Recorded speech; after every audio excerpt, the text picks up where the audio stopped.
Hey, crew, welcome back to another episode of the Skippy Report. In this episode, I sit down and talk to Per Ståle Grude from Norway. And as usual, we listen to his stories about how he got into telemark skiing and skiing in general. And as most Norwegians do, they ski everywhere. So he, in his free time as a child, would play in the fields on cross-country gear that graduated into telemark gear. So it's all about that story and the opportunity he had to start up a telemark demonstration fleet of equipment that he presently tours around to different festivals and helps engage people to take up telemark skiing. And he was recently in Denmark. So he's just home now and he was able to make this happen really quickly. So thank you, Per. And grab yourself a beverage, everybody. Kick back, put your feet up, and I hope you enjoyed this episode as much as I did interviewing Per. Hello, Per. Hey, can you hear me? Sort of. It's a little... Can you hear me? Oh, yes, I can hear you clearly now. I love your T-shirt, by the way. Just a second. Yeah. This I had to dig it out as I were joining your Skippy Report. What do you call it? Skippy report. The Skippy report. Yeah. So you did you get that from Shane Laundreville? No. Or Eric? This one this Asian guy in Whistler, or he's actually living in Vancouver. Oh, okay. That's very cool. He gave me this one. Yeah, but it was back in the days where the last World Championship of Telemark was in Steamboat. Okay.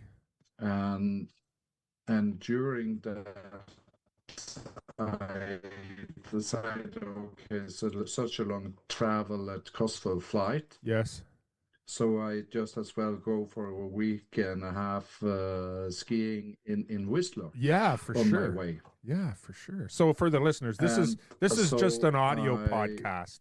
Yeah, and then I took. Yeah.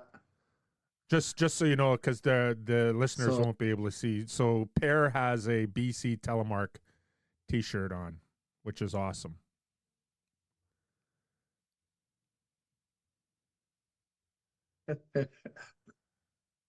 Yeah, it's kind of when you do these trips, you try to hook up with the local telemarketers. Oh, definitely. So I did, and we had this group that he brought together, and they skied with me like one day. And the end of the day, he pulled out this T-shirt, and I love it. Right on. That's awesome. Now, and when you were saying about being in Steamboat, and having, you may as well go to BC because it's in the neighborhood. When my wife and I travel, we do that. It's like, when are we ever going to get back here? Yeah, we need to do that.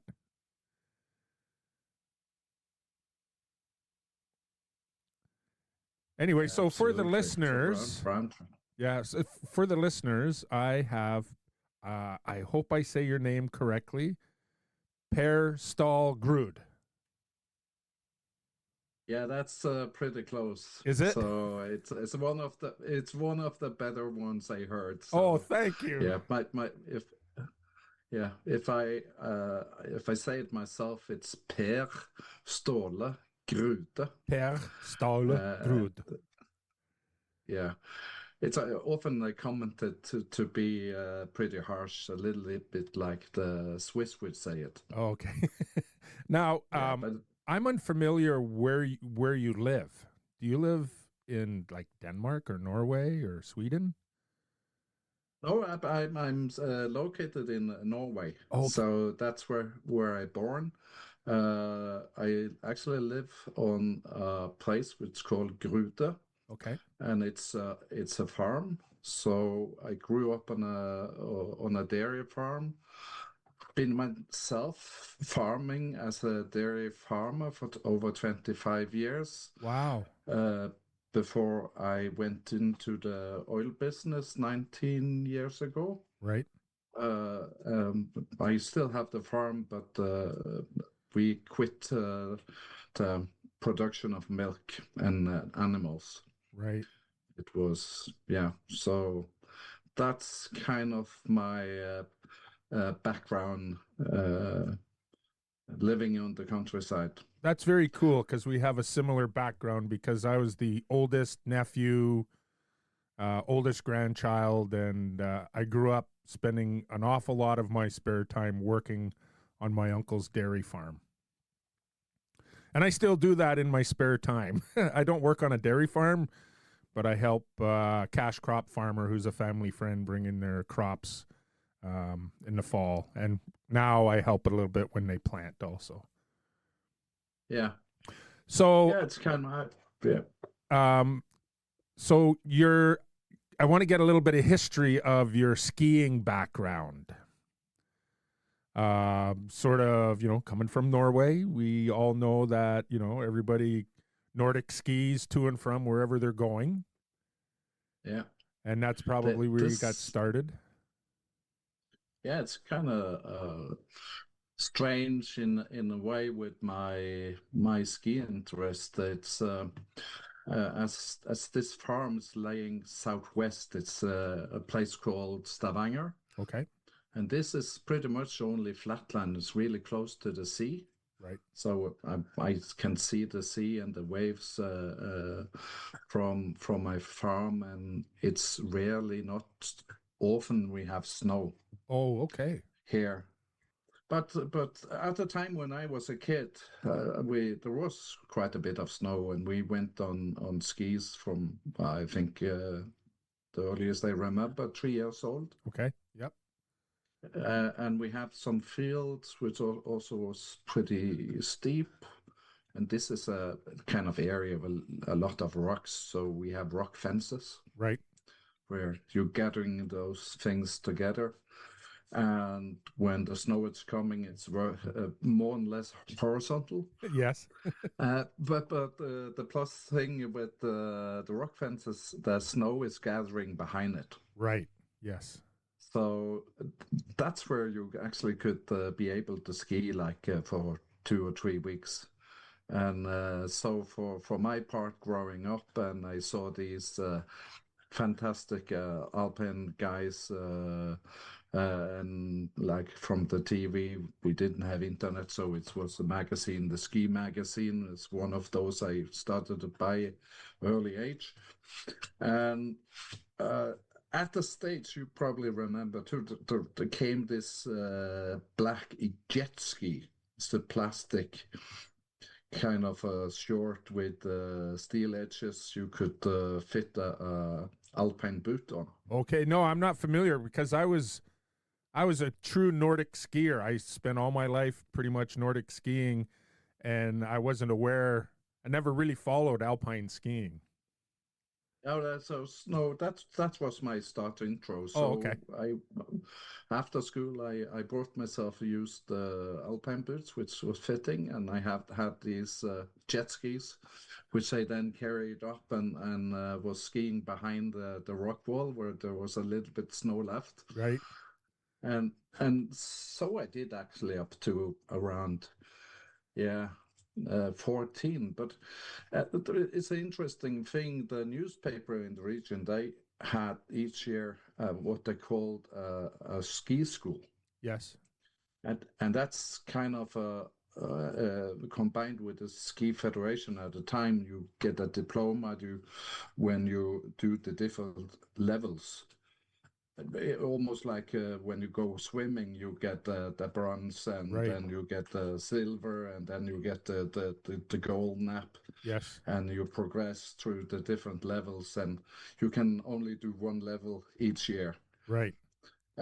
And for me, that was the intriguing stuff. And we was driven to a bus locally, and we went to the mountains and had teaching, and that of course was on cross-country skis, wooden skis. Right. And I used my mother's wooden skis. Wow. With these ones was with hickory kind of edges Yes. to be more Right. hard wood. Right. I still have them in my Wow. living room. Wow. That's cool. So they are, and I use them occasionally when we have like traditional ski dress days. Right. Oh, so that was the background, and around 14 there was Alpine Club locally, some like 8 kilometers away. So I started there, and pretty much up to till I was about 18, I was racing Alpine. Okay. And during the time I went to a so-called people high school with sports in Voss. It's inside of Bergen. It's a known place for winter sport. Mm-hmm. And goal was to see how good I could get. Right. We had some of the national team riders, which was downhill and giant slalom, which was there. But somehow I also fell in love with this touring with cross country, and we did a lot of the trips with the school. Right. Uh, and I learned to make the Telemark turn Yes. through those trips. And then I had we like I said, I was almost 18 at the time, and we was on like a holiday trip in the spring, early spring, March, Right. in a cabin nearby with only pupils on the school. And it was freezing cold. It had been like 25, 30 minus for like 14 days. Wow. That's cold. It's cold. But of course, we went out and we Yeah. done cross country and up the hills. Yep. And I remember coming down. You come into like the birch, like a Yes. birch glen, really long one. But it was like when you have frosty, cold nails, Yes. which is kind of sparkling on the whole tree, Right. Yes. and the surface was like a half, like 20 centimeter of such crystals, Oh, wow. like frozen crystals. Yes. It sounds like skiing in glass. Right. Oh, wow. That's crazy.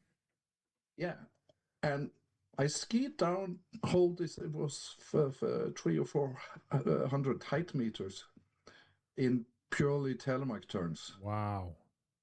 It was just so magic. Yeah, I bet. And Yes. from that point, I decided, okay, when it's possible to get better equipment, I will source and buy those. Right. Wow. That's, yeah, like you So said, magical.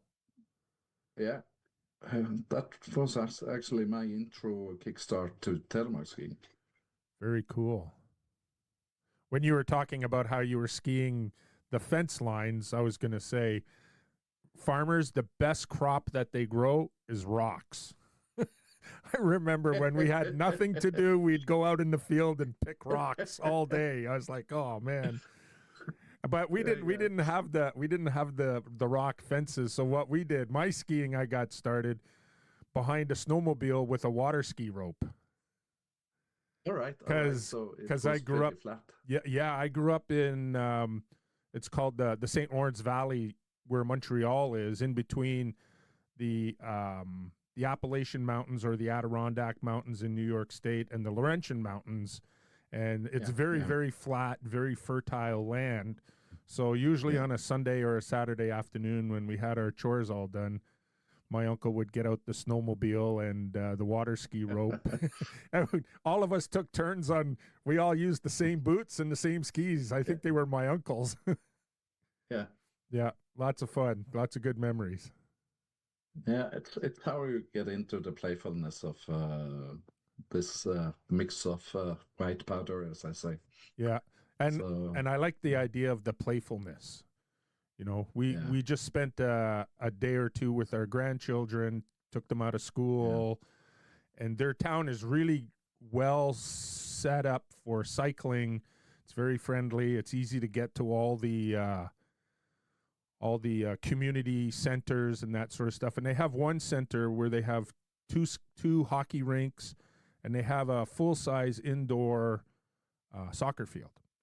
And every day from 10 a.m. till 12 p.m., they have this thing called Tots and Turf, and it costs $2. And they bring out. I'm a retired phys ed teacher, so they bring out all of the soft equipment that you would see in a primary school, and it's great. It's unstructured play for the kids. The parents just have to make Yeah. sure they don't get hurt, and that's like skiing in our youth, right? True is. Yeah. Yeah. Yeah, it was kind of as I said, that kickstart there, and we was at a time of course, really aware and reading all these magazines from the US. We was intrigued by everything. It's like was this skateboarding, Right. Yep. which in Norway was illegal. Oh, really? Yeah. It was heavily illegal at this time. It went 10 years more before I was. I think it was turning 30 before it was getting illegal. Wow. That's crazy. So yeah, no, that was interesting, and of course, the monoboards came. Right. Those crazy films from the Verbier guys with the Calypso of Snow Yes. and all these things which are yeah, motivating you to try to figure out. Yeah. I remember I when on days where we tried to get some real skiing in, we had a couple of Yeah. silos beside the barn and the roof, and the snow would fill in there right from the ground. So Yeah. we'd climb up onto the roof of the barn and ski down. Yeah, that's it's how the whole thing construction around this is the playfulness, and I think that's also the like this discovery of the snowboard, Right. like everything. There was a lot of things which happened in US. We as time went on, I get to understand that the new Telemark lift, which came on the 80s Right. or late 70s, start of the 80s, which was driven by, and I just have to move to a cabinet here Sure. because I really think I have a book. Uh, it, it's I bought two books, and you will probably laugh because this Oh, is yes. I have that book. Cross Country Downhill. yeah. So I bought, yeah, it's third edition from Paul Parker. no, it was by Steve Barnett. Okay. Steve Barnett. And then I bought the Avalanche book to understand the danger of Right. these things. That was very absolutely. Yeah, we tried to make our own snowboards and stuff like that too. Right.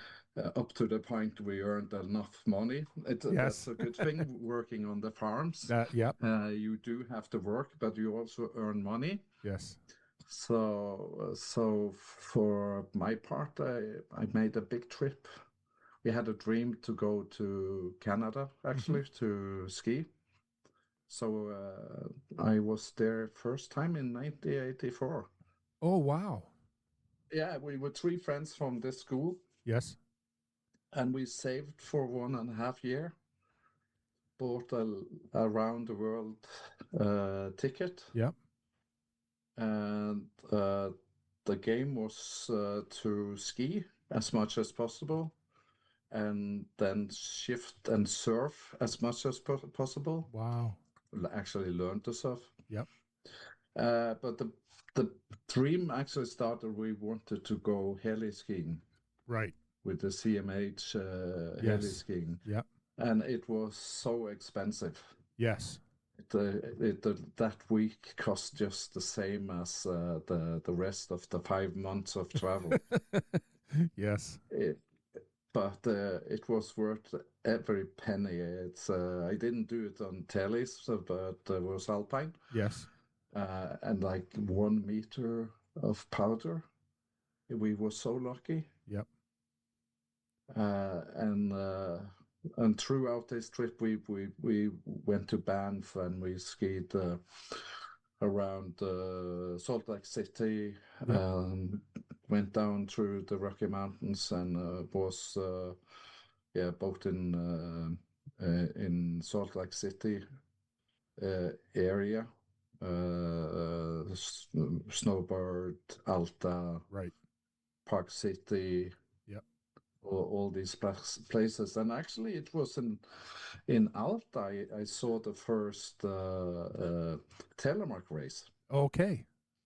Yeah, but it was strange. We stumbled over actually two races. One was Alpine, the Coca-Cola Cup, Yes.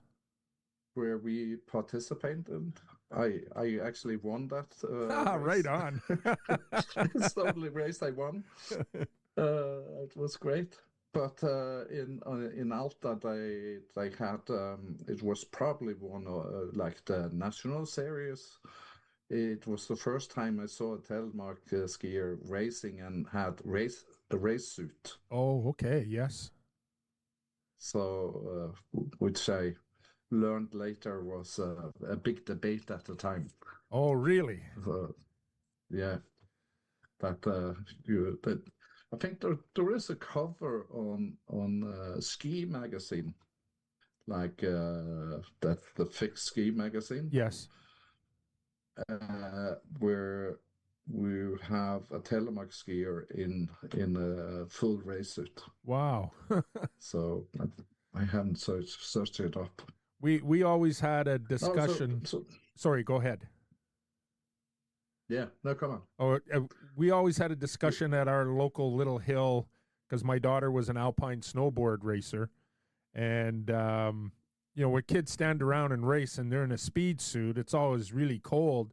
So we actually timed her coach because I would usually work in the start hut, and I think there was 1/100th of a second difference between him just in his regular ski clothing versus being in his speed suit. So we always told the kids, you don't need to get a speed suit. You can stay warmer. Yeah. I can remember I bought one like the one of the last giant slalom races we did. We couldn't afford a real race suit, Right. but the skating tricot was in Lycra, and I did just the same. And the Right. skating, like for Speed skating. ice skating, Yep. and they had a hood. They had this hoodie. Right. So with the hoodie, most guys cut it off. I had it on, and I put the glasses. And the starter, he was announcing, "Now we have Fantoma. It's coming." That would be awesome. Yeah, good laughing. Yeah. Though 84 was a great year, and it was after that trip and all those people we met, we kind of tried to figure out where we could get hold of telemark equipment. Right. And in Norway in 84, there was two places. And one was really far from me, another one was in Bergen. Okay.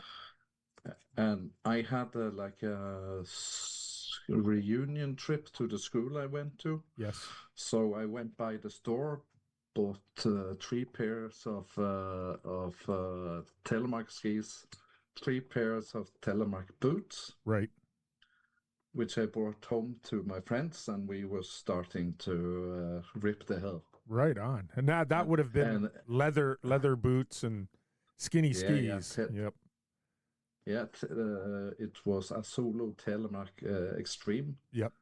leather boot, and it was what did had a Kestel ski. Yes. Actually, there was a Fisher and Atomic and Kessler ski at the time, which was really good. Okay. Of course, there was probably two other skis, but that what was the one we get hold of, Right. and a 3-pin Rottefeller Right. Super Telemark. I still So ski on the. You know what? I have the same boots. I still ski on them, and I have the same Rottefeller 3-pin binding, and I use them on Merrill Super Comp. No, sorry. Oh, what are the skis? They're Super Comp. Oh, I forget what the name of. They're in another room. But Yeah. yeah, I still, as we say out here, field ski with those. Yeah, Yeah. yeah. Yeah. Yeah, we still do here also resort skiing, and as you might saw from like this weekend, I was in Hemsedal with 680 Danish Right. uh, for for having demonstration of the Telemark equipment. I have a lot, which we can come back to later. Yeah, for sure. And if you check out my Facebook page, the T Shark Yep. Facebook page, Mm-hmm. there is some both photos and videos from one of the guys actually skiing down the hill with a Fisher 3-pin narrow Oh, okay. I'll have to. skis. I saw some of the videos, so I'll have to pay closer attention. So, while you're talking about your social media, maybe you can tell the listeners where they can find you. So on Facebook, there's T Shark. Yeah, I both on Facebook and Instagram, but for the most I'm using Facebook. Yeah. I'm an old guy, so it's what you have time to, and that Yes. platform I kind of master best. So for my telemark promoting part, it's the T Shark Right. Facebook page. I have a personal page as well, but it's pretty much just reflecting the same. Yeah. And then I have another Facebook page is for the Fonna Telemark Camp, Yes. which is the special Telemark camp I have in the middle of the summer on the Folgefonna Glacier. Right. So that's primarily for the focus of projecting and giving information for people that want to attend Right. the Fonna Telemark camp. Well, that's awesome, man. It's you have a lot going on in the telemark world.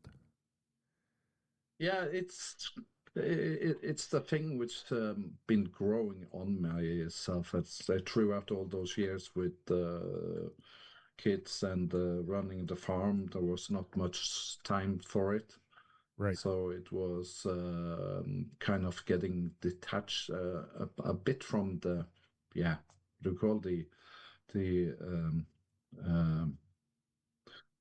from the people which was doing the same as me. Right. And so the community in a way. Yes. So when I came to the point I was quitting the animal because it's it was not feasible economic anymore Right. in this country, and I got my job in the oil business. So I'm gonna I think you had a small herd of dairy cattle. Yeah, it was 120 in Yep. total, Yeah. which is not big in your country. It's Yeah. producing about 250,000 liter milk Yeah. a year. In Norway, that's quite big as a one herd. but the international farmery, Right. it's pretty small. Yeah, my uncle's herd was like that also. I think total, even like with calves and stuff, was about 200. And my daughter, when she moved out to the country and she was raising chickens and selling eggs, and she first wanted to learn, she says, "Well, how much should I charge for my eggs?" I said, "Well, what do other people charge? You know, it's like $5 a dozen." She goes, "That doesn't even cover my costs." I was like, "Yeah, I know. No. Welcome to farming. If you want to make $1 million farming, you need to start with 2 million." Yeah, Yeah, it's in that way, it's always been kind of crazy, and it's always farmery has become in a squeeze between politic yes, and of course the society's need of uh, having cheap food, yes, yeah, or being able for everybody to buy and eat themselves full every day. So yeah. yeah, That's what we do yeah, here. that's We're in the country, and we have at my daughter's place. We had a big garden that actually fed 3 families and some friends. So my wife and I yeah. grew all that stuff, and my daughter she grew meat chickens, and then Mm. I have a former student who has cattle, and we would buy a half a cow from him. So it was very economical to do it that way when you grow the food yourself and that sort of stuff. Yeah, Yeah. So unfortunately, yeah. cities, people in the cities, they can't do a whole lot of that. So they're looking for, No, it's true, and like in Norway, really rocky and coastal place, and like with oil industry in this country, it's really pushing both the cost and of course it's it's a much better living right, uh, to work there. It's good money, right. even if it's as it is. So, but I would rather hope to stay and had a good living as a farmer. Oh, yeah. That's for sure. But it's not a thing I have any chance to decide. It's as anybody else. I'm product of the framework given by the politicians. So, That's right. That's right. Yeah. Unfortunately. yeah, so Yeah. So, it's where you start to bend over in a tele style. yeah. So let's get Yeah, back. yeah. So, going from your skiing background and the opportunity to do the traveling telemark. I don't know if it's just equipment rental, or I did see a post, so I'm gonna think because my friend Keith Rodney was with you. Yeah, it's true. Yeah, and so I I guess he was working with you at this thing in Denmark. he was like no, he was actually engaged by the Danish Okay. Telemark Forum 2 years ago, I guess, to help them make like a Danish Telemark manual. Okay. So how to train in the different stages of telemark skiing, how Right. to teach it. Yes. So he was the last year, and he came this year as well. And I didn't know, but I knew him. I met him during the World Championship in Steamboat, Right.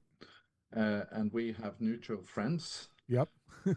which one is in Germany, which also have a high level, like level 3 certification for examining ski teachers. Right.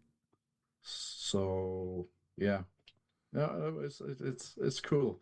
It's how you meet people and it comes back. Yeah. But like all this renting out and the telemark promoting stuff, it was a thing which when I was quit farming, I had the opportunity, and the kids was growing up and moving out. I had the opportunity to connect with the Telemark community again, Right. and so I went like in October, start up on the glacier in Austria, Hintertux, Yes. with the ski federation, Norwegian Ski Federation. And there I met a guy, which his name is Richard Schruff. Yes. Yeah. Like you know him well from the Free Healer Yes. community. Freehealer.eu. Yes. Yeah, and he had just moved or planning to move his startup festival from Stubai Glacier to Hintertux Okay. the same autumn. And he came by just by accident to the hotel, and I knew his magazine. Yeah. And I saw the car, so I said, "Shit, I have to go down and talk to him." Right. So I did. And what I also had done, coming up to the point where I was traveling with the Norwegian Telemark, was I had worked for a couple of years on a new Telemark binding. So coming there, it was also to have people view and test it and see if I was totally lost, or Right. if this was actually a platform to work further with. Right. So you didn't know that. I did not know. No. No, that's where the T shark actually came from. Okay. And so Wow. this is the one of the prototypes. Yeah. Where the goal was to have a full releasable Telemark binding Yeah. with the same power as an Alpine binding. Yes. And foldable brakes. Right. Wow. And how long ago was that? This was I patented the system in 1984. Holy shit. Sorry, in 2004. Okay. All right. No, still, that's a long time ago, too. Yeah, it's a long time ago. Yeah.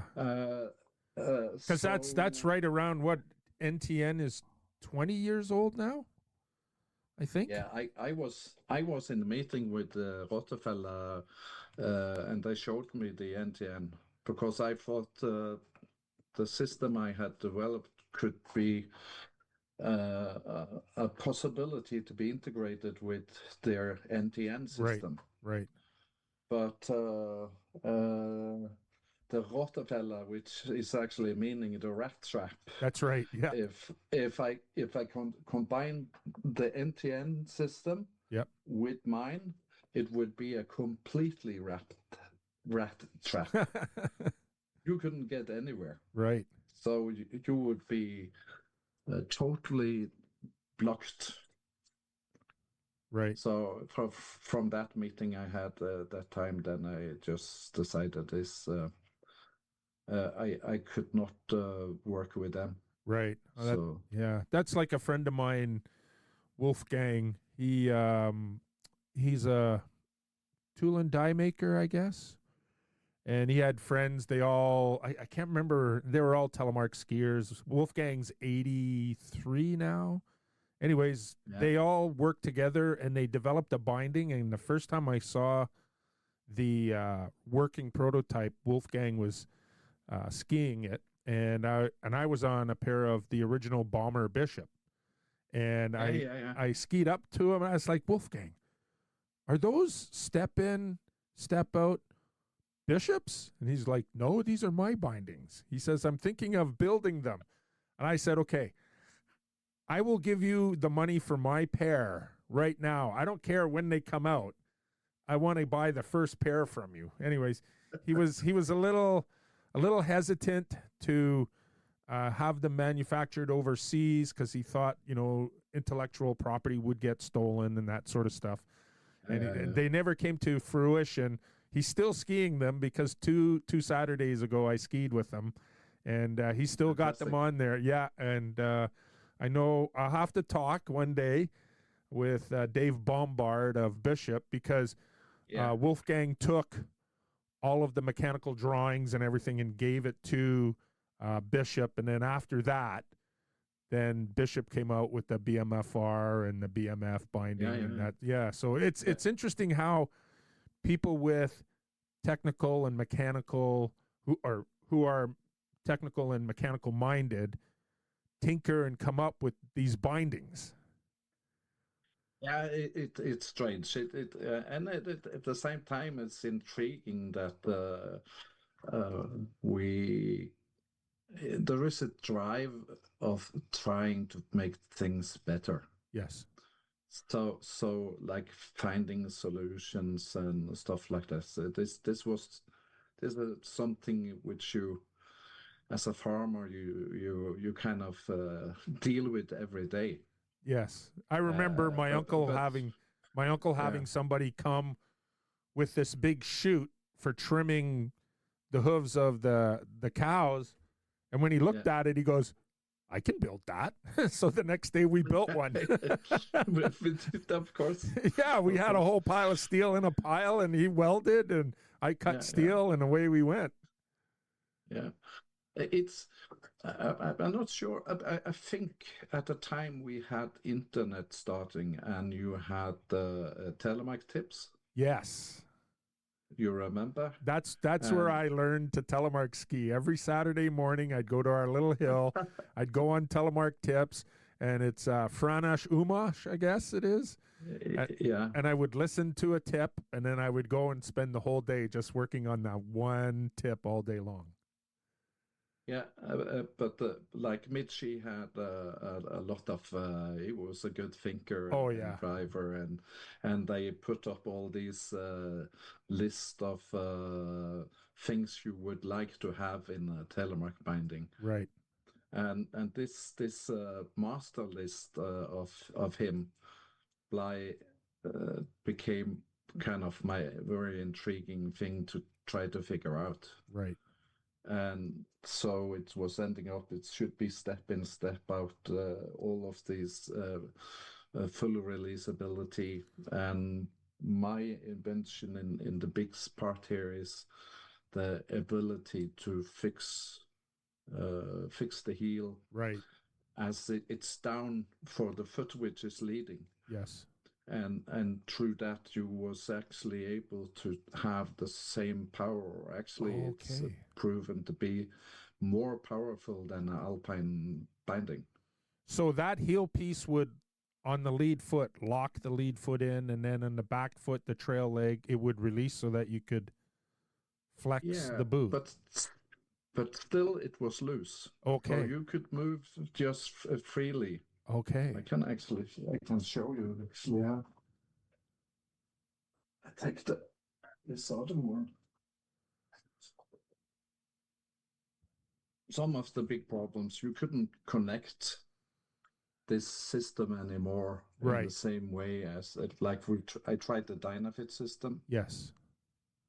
but it have to be more rigid So to just have like to have like the yes, lateral lateral, stability yeah, sideways. yes, yeah. So for the So listeners, I'm Per is showing me a 75 millimeter boot with the duck bill carved out, and cut off, there's a cylinder. Does that go all the way through the duck bill? of course. And then it's Yes. reinforced on the outside that gets attached to the boot. Yeah. Okay. Yeah. And so in basically I made the NTN nose on it. Yes. So there is not the left and right Yes. anymore Yep. on this one. And this was to Okay.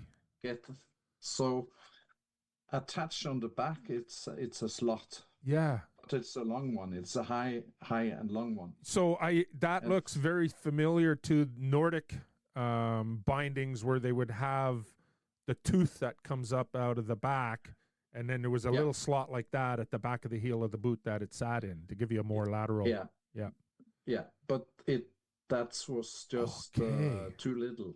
Right. So when Yes. you really make this a bigger one, Yes. you have a totally maximum power, Wow. but still you can move up and down as you Yeah. like. Wow. That's cool. And it works brilliant. Like this one, I've been skied for over 10 years. It's totally worn out and broken in the Yep. connection part, Yes. but it still works. So the front is almost like an NTN binding, but it doesn't have the second heel piece on it. That's true. Yes. So you would step into it. Yeah. And then when Oh, you're wow. down, Yeah. you interact with the slot in the back and the fin. Yes. And have a full control over the ski. Wow. And then going forward, you have you use actually the stiffness of the boot itself as the what do you call the resistance when you're bending into telemark position. So we're gonna have to bring this back to life. I'm gonna have to get some pictures, and hopefully some people go, "Holy shit, that's what I'm looking for." Keep your 75 millimeter boot and kind of semi NTN. Yeah, I have had my numerous meeting with both Crispy and Scarpa. Yes. At the factory with a business plan how we should solve this with the boot. Yeah. And they actually totally agree, but the big problem is they don't earn money on it. So oh yes, go into that minefield of making some prototypes. Yes. It's so much money. Oh yes, yeah. So it will definitely end up as an interesting thing for the history books. Oh yeah, for sure. And actually one of those things which really works, but it's like there's not a market big enough to support right like the general last piece of development right. to the market. Yes. And the biggest issue is the shoe. Yes. So by far. Yes. But that's how I met Richard. Yes. And I showed him the binding, and he was persuading me to come in it was in late November, no, December it was, for the European opening, Telemark opening, right, for the first time, 2010. And from there on, I kind of got really good contact with Richard and was involved with a lot of film shooting. At the time, they made a film of each big event. Wow.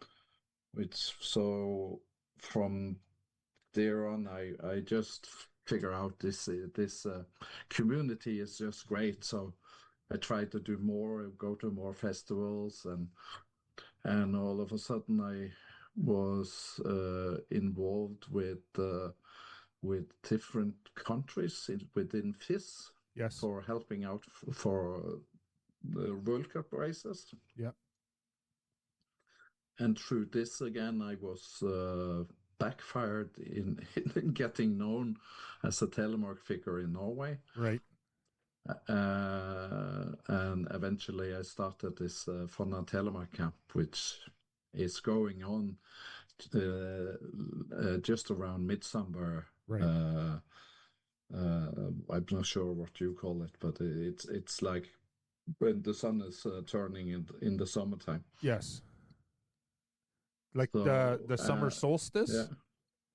Yeah. Yeah. Summer solstice. Yeah. It's true. That's what you call it. Yeah. Yeah. So that's around the 21st of June.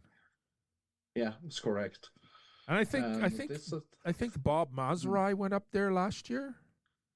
No, it's quite a few years since he came. Is it? Okay. But he came the same year as I had the Richard Schruff was there. Okay. Yeah, it was a really big festival.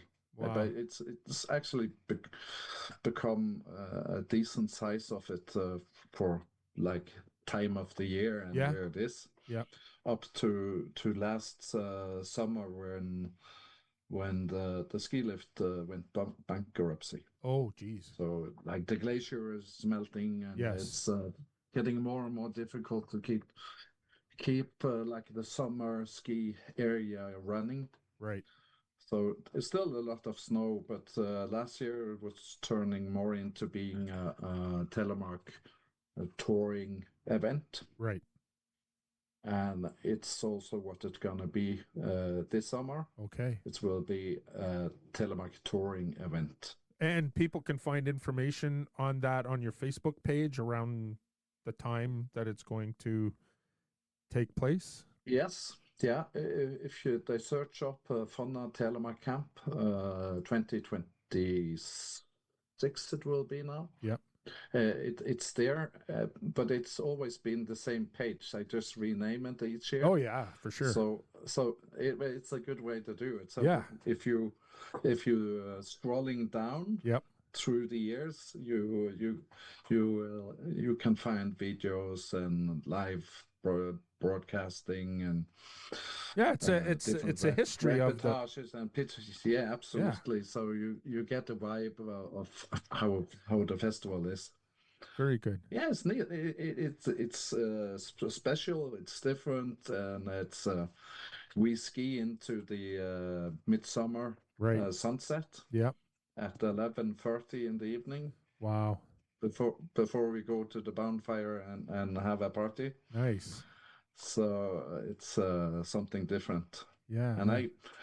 I surveyed down in the Alps now this autumn at the last last Telemark week in Hintertux, and nobody cares if there was a lift for no, not for the international Yeah. families of Telemark. They want to come to Norway and see the scenery and be there in the summer, Yeah. and they don't mind at all hiking. No, not at all. So it's in some way with the lift away and everything, it's just totally untouched surface, and Right. it will be looking forward to this Yeah, that's awesome. this year. Yeah. So, Yeah. if we get back to your Telemark demonstration stuff or your rentals, you have a van full of equipment. Like, how much equipment do you have? How many pairs of boots? How many sets of skis? Yeah, About? it's kind of been growing over the years. It's the one thing with this T-Shark Telemark promoting tour, as Yeah. I say, with van. Everything was kind of coming together for full in 2015. Right.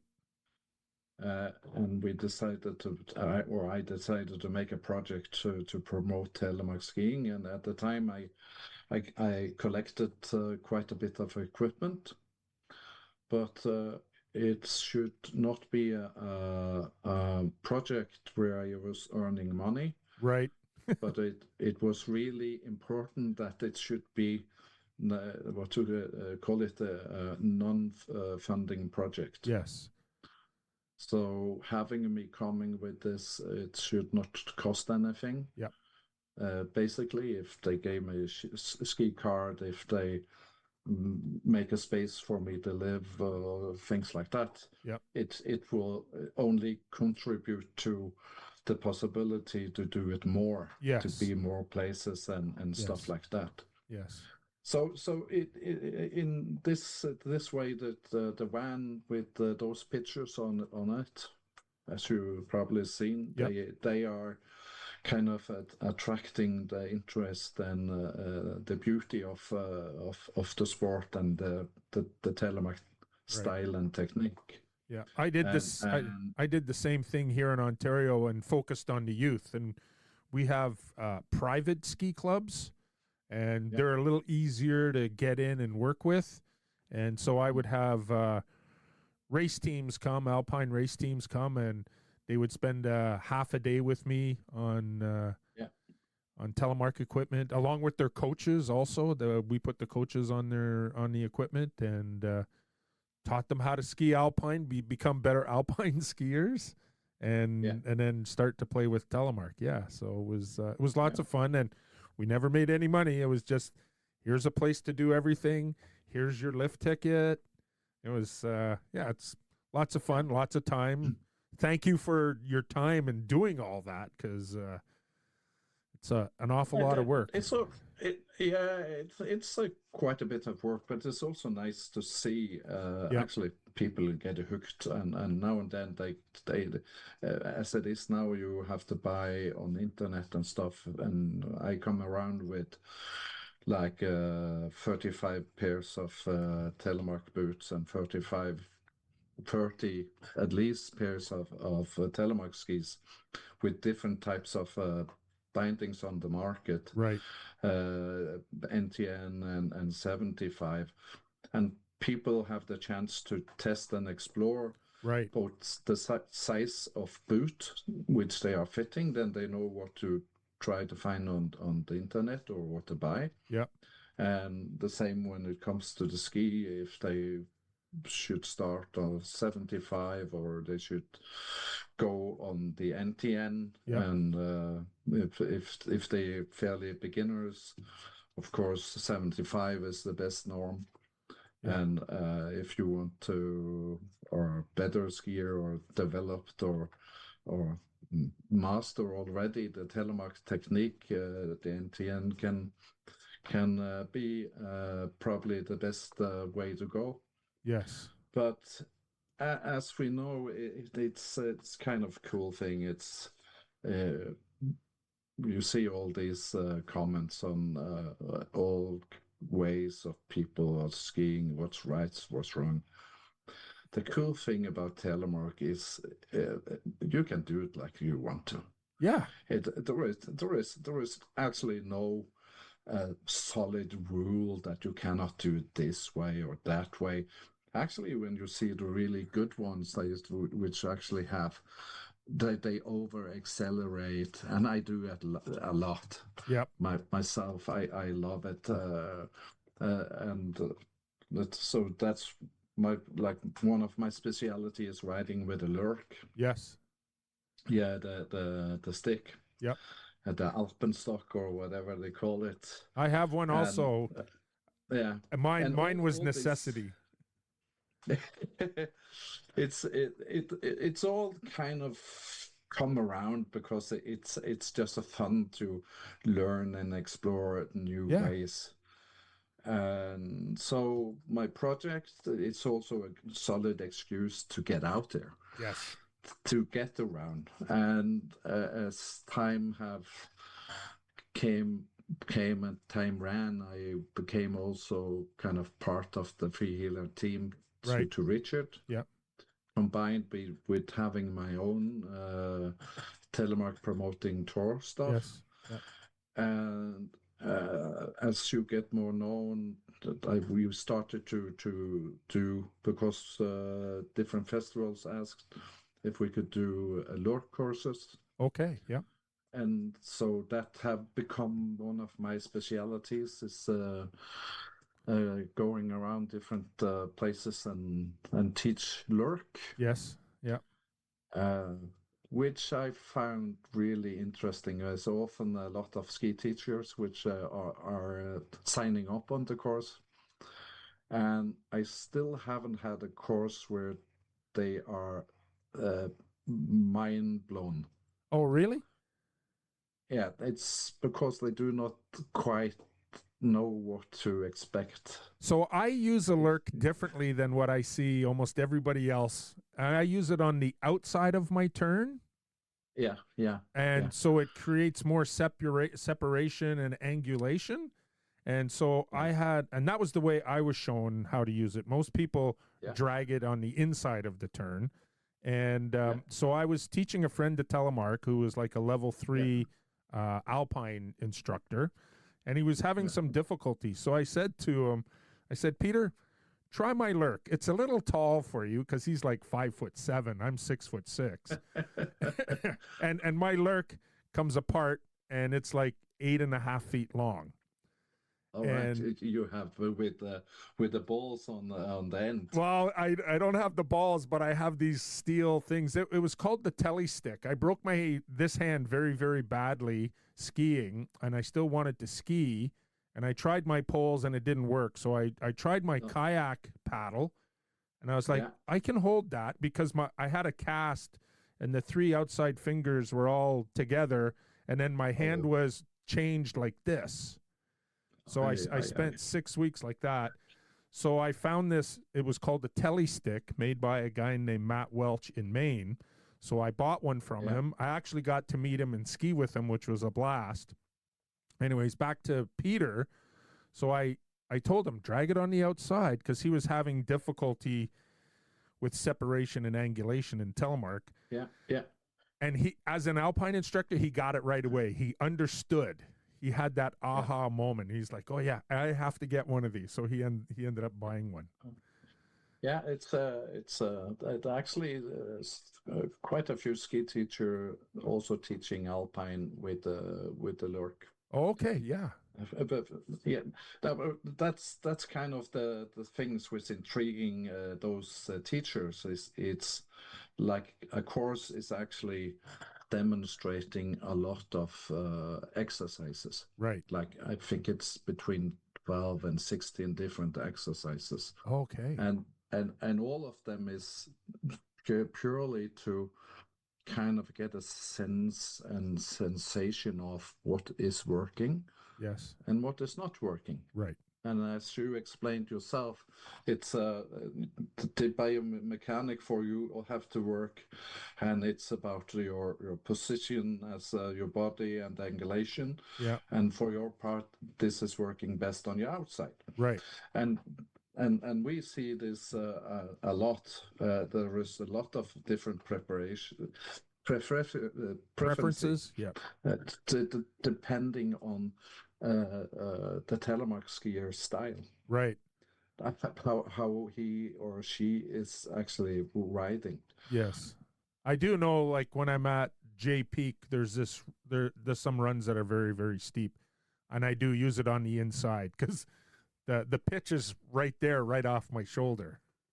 Yeah, Yeah, yeah, yeah, and this is again the same thing. It's you should end up riding in a way which you feel comfortable. that's right. Yeah. Sorry. And you know And what? And that's like, people. I even just saw something on the Telemark skiing forum about weighting of the feet. It depends on your style. It depends on the terrain. It depends on what you yeah, feel comfortable. yeah, I don't pay attention to yeah, that stuff. I just ski. yeah. That and that's a lot of more people should actually do that and then just explore. Yeah. And you will figure out, okay, this felt good. Okay, let's do that a bit more.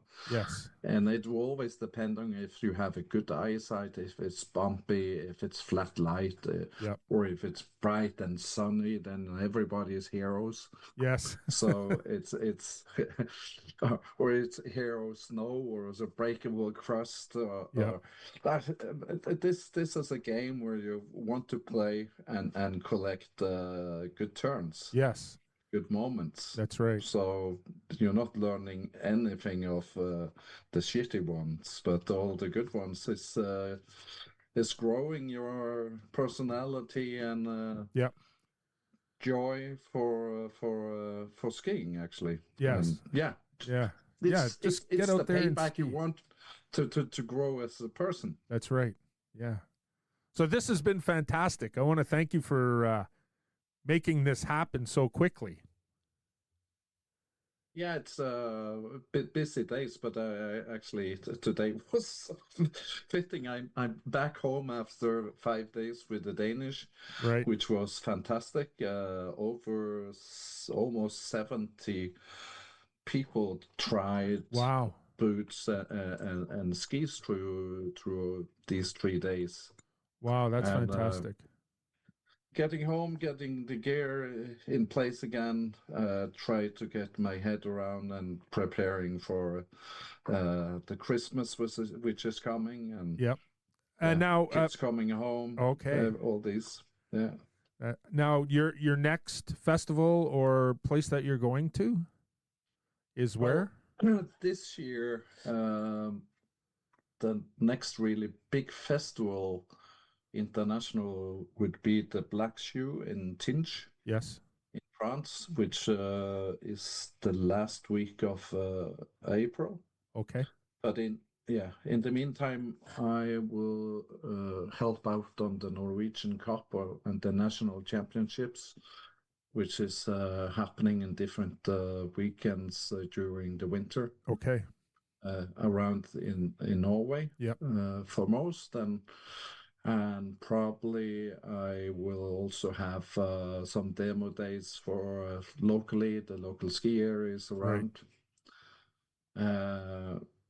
We have like a winter holiday, which is in a place called Hovden. Okay. Where we're going to stay. We actually there when you have the 1st of March. Okay. Yep. World Telemark Day. Yes. So, and I have had the World Telemark Day there, the last 2 years. Oh, nice. So I bring all the equipment and have a combined Telemark Day for all those people on vacation. Oh, that's awesome.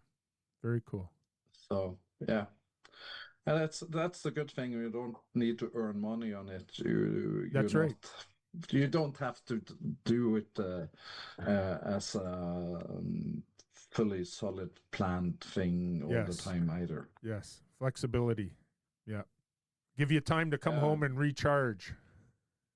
Yeah, absolutely. You need that too. Like now, I've been 3 weeks on skis. Right. I had almost 14 days in Hintertux for the preparation of the first World Cup of the season. Yes, where I have the sign of the slope. Yep.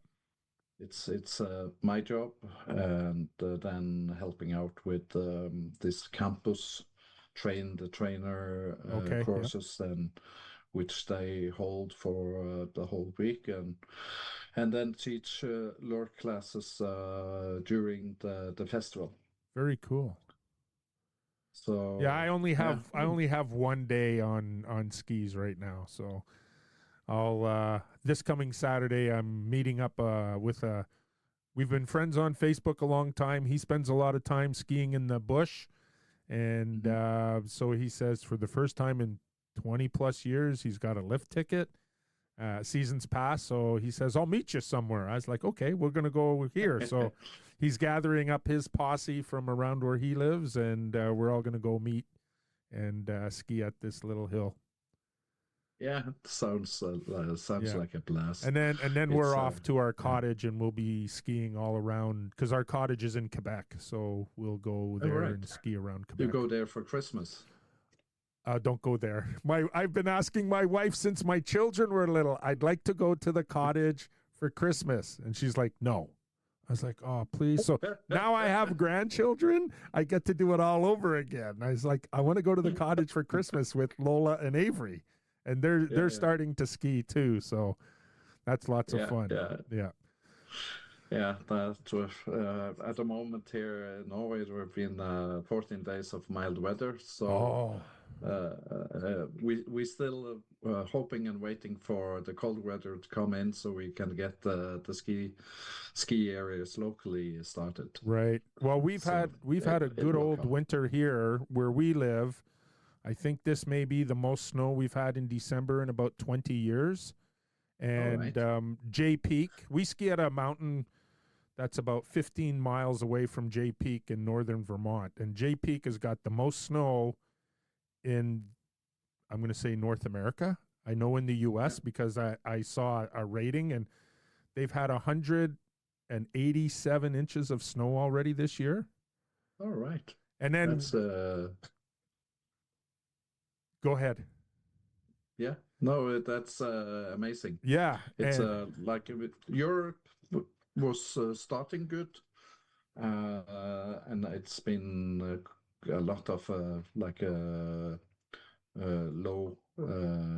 what do you call it, low pressures oh coming yes, in yep, and creating like in the north of Norway. yes, It's also been the same yes, with like a 1.5 meter dump of yep, snow they ski all over. yep.